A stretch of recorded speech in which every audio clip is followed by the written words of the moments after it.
எல்லோருக்கும் வணக்கம். நான் உங்களில் ஒருவன்.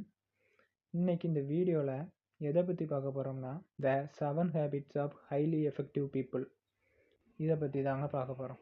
அதாவது the 7 habits of highly effective people இது ஒரு புத்தகத்தோட பேருங்க.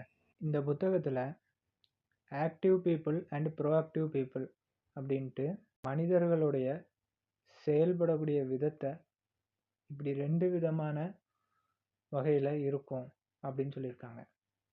Active people, proactive people. Active பீப்புள்னா சுறுசுறுப்பாளர்கள், ப்ரோஆக்டிவ் பீப்புள்னா முன்முயற்சியாளர்கள்.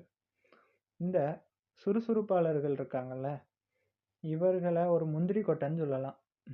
நம்ம ஊர் பாஷையில், நம்ம ஏரியா ஸ்லாங்கில் அப்படி சொல்லுவாங்கள்ல, எதுக்குனாலும் முந்திட்டு போய் பல்ப் வாங்கிட்டு வரான், முந்திரி கொட்டை மாதிரி இருக்கான்னு சொல்லுவாங்கள்ல, அதுதான். என்னன்னா, இவர்களுடைய சுறுசுறுப்பு தான் இவர்களுக்கான எதிரியே கூட. இவங்க ஒரு வேலை கொடுத்த உடனே தான் செயலில் ஈடுபடுறாங்க. அதே இது இந்த ப்ரோஆக்டிவ் பீப்புள் இருக்காங்கல்ல, முன்முயற்சியாளர்கள், இவர்கள்கிட்ட ஒரு வேலை ஒப்படைப்பதற்கு முன்னக்கூட்டியே இந்த வேலை நம்மள்கிட்ட ஒப்படைக்க வாய்ப்பு இருக்குது, அதனால் நம்ம முன்கூட்டியே இதுக்கு என்னென்னலாம் பண்ணி நம்மளை தயார்படுத்திக்கலாங்கிறத யோசித்து அதையும் கண்டுபிடிச்சி அதுக்கான தயார் நிலையில் இருக்கிறதுனால இவர்கள் வேலையை கொடுத்த உடனே அந்த வேலையை கண்டு சாக்காகிறதோ பின்வாங்கிறதோ எதுவுமே கிடையாது. ப்ரெஷரும் கிடையாது. இவங்களுக்கு அந்த வேலையை சுலபமாக வேகமாகவும் முடித்து இவங்களையும் திருப்திப்படுத்தி இவங்கள்கிட்ட வேலையை கொடுக்குற வாடிக்கையாளரையும் திருப்திப்படுத்தி ஒரு சந்தோஷமான வாழ்க்கையை வாழ்கிற ஒரு மனிதர்கள் தான் இந்த முன்முயற்சியாளர்கள். அந்த ஆக்டிவ் பீப்புள் இருக்காங்கல்ல, சுறுசுறுப்பாளர்கள், இவர்கள் என்ன பண்ணுறாங்கன்னா, வேலை வந்த உடனேயே அந்த வேலையை முழுசாக கூட சொல்லியிருக்க மாட்டாங்க. சொல்ல ஆரம்பிச்சோன்னா இதான் அப்படின்னு சொல்லி அந்த வேலையை இவங்களே நினச்சிக்கிட்டு வேக வேகமாக சுறுசுறுப்பாக செய்ய ஆரம்பிச்சிடுறது.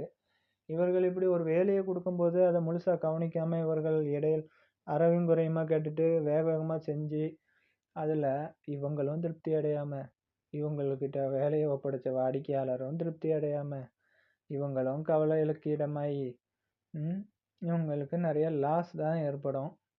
மன வலிமை குறைவாகும், கான்ஃபிடென்ஸ் குறையும், இந்த மாதிரி நிறையா விஷயங்கள், கவலைக்கு இடமாகிறது, இந்த மாதிரி ஆகிடுதுங்க. அப்புறம் இந்த ஆக்டிவ் பீப்புள் இருக்காங்களே, சுறுசுறுப்பானவங்க, இவங்களுக்கு எப்போவுமே இவங்களுடைய சூழ்நிலையை இவங்க தேர்ந்தெடுக்கிறது இல்லைங்க. இவங்களை சுற்றி இருக்கிறவங்க தான் இவங்க சூழ்நிலையை தேர்ந்தெடுப்பாங்க. ஏன்னா இவங்க சுற்றி இருக்கிறவங்களுக்கு ரியாக்ட் பண்ணக்கூடிய ஒரு நபராக இருப்பாங்க. இவங்களை சுற்றி இருக்கக்கூடிய சிச்சுவேஷன் எப்படி இருக்குது அதை பொறுத்து தான் இவங்க சிச்சுவேஷன். ஆனால் இந்த முன்முயற்சியாளர்கள், ப்ரோஆக்டிவ் பீப்புள் அப்படி கிடையாது. இவர்களுடைய சூழ்நிலைகளை இவர்கள் தான் சூஸ் பண்ணுவாங்க. அதாவது தமிழில் சொல்ல போனால் இவர்கள் தான் தேர்வு பண்ணுவாங்க. அப்போது பார்த்துக்கங்க யார் உண்மையிலேயே பவர்ஃபுல்னு. இந்த ப்ரோஆக்டிவ் பீப்புள் அவங்க சூழ்நிலையை அவங்க தேர்வு பண்ணுவாங்க. இவங்களை சுற்றி இருக்கிறவங்களுக்கு இவங்க பெருசாக ரியாக்ட் பண்ண மாட்டாங்க. இவங்க தான் சுற்றி இருக்கிறவங்களுக்கு மிகவும் பயனுள்ளவர்களாக இருப்பாங்க. அதனால் இவர்கள் ஒரு ராஜ வாழ்க்கை வாழக்கூடியவங்க. அதுக்கப்புறம் இந்த சுறுசுறுப்பாளர்கள் சொன்னால முந்திரி கொட்டை, இவர்கள் என்ன பண்ணுவாங்கன்னா, எதுனாலும் முந்திக்கிடணும் அப்படின்னு நினச்சிக்கிட்டு பிரச்சனையையும் முந்திக்கிட்டு போய் வாங்கிக்கிடுவாங்கங்க. பிரச்சனையும் கண்ட உடனேயே இவங்க அதுலேருந்து எஸ்கேப் ஆகிறதுக்காக யார் மேலே தூக்கி பழிய போடலாம், இல்லை எந்த சூழ்நிலையை காரணம் காட்டலான்ட்டு இருப்பாங்க. ஆனால் நான் சொன்ன முன்முயற்சி எடுப்பவர்கள் அப்படி கிடையாதுங்க. அவங்க கையாளுற விதமே வேற. நேருக்கு நேர் பிரச்சனையை ஃபேஸ் டு ஃபேஸ் பண்ணுவாங்க.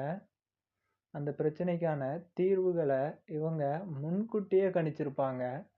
ஆச்சரியமாக இருக்கும். இந்த பிரச்சனை நமக்கு எதிர்காலத்தில் வரலாம், அதனால் நம்ம இதுக்கான சொல்யூஷனை இப்போவுமே கண்டுபிடிச்சி ஒன்றுக்கு 4 சொல்யூஷன் எழுதி வச்சு 4 சொல்யூஷன் வச்சுருந்துருப்பாங்க.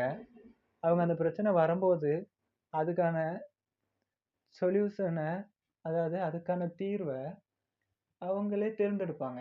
பக்காவாக பிளான் போட்டு செயல்படுறவங்க தான் இந்த ப்ரோஆக்டிவ் பீப்புள். இவர்களுக்கு அவ்வளவு எளிதில் மன வலிமையை இழக்கிறதோ, உடல் வலிமையை இழக்கிறதோ நடக்கவே நடக்காதுங்க இவர்களுக்கு. இவர்கள் எல்லாத்துக்குமே முன்கூட்டியே ஆயத்தமா இருக்கிறதுனால, இவர்கள் வயசான பிறகும் கூட நீண்ட நாட்களுக்கு உடல் ஆரோக்கியத்துடனும், மன வலிமையுடனும் நெஞ்சு நிமித்தி நடைபோடுறவங்களா தான் இருப்பாங்க. பெரும்பாலும் குறுகிய வயசுலேயே நடக்க முடியாமையும், மன வலிமையை இழந்தும் படுத்த படுக்கையே ஆகிறது இந்த ஆக்டிவ் பீப்புளா தாங்க இருப்பாங்க, சுறுசுறுப்பாளர்கள். இவர்கள் தான் சொன்னல, முந்திரி கொட்டை மாதிரி முந்திட்டு போறதுன்ட்டு. முந்திட்டு போய் முந்திக்கிட்டு படுத்துடுறதுங்க, வேலை எதுவும் செய்ய முடியாம. அதனால என்னோட பரிந்துரை உங்களுக்கு, நீங்க இந்த ப்ரோஆக்டிவ் பீப்புள் மாதிரி தான் இருக்கணும். எதுக்குனாலும் முன்முயற்சி எடுக்கிறவங்களா இருக்கணும். வந்த பிறகு பார்த்துக்கலாங்கிற ஆக்டிவ் பீப்புள் மாதிரி இருந்துடாதீங்க தயவு செய்து. இந்த வீடியோவை கடைசி வரை பார்த்த எல்லோருக்கும் நன்றி.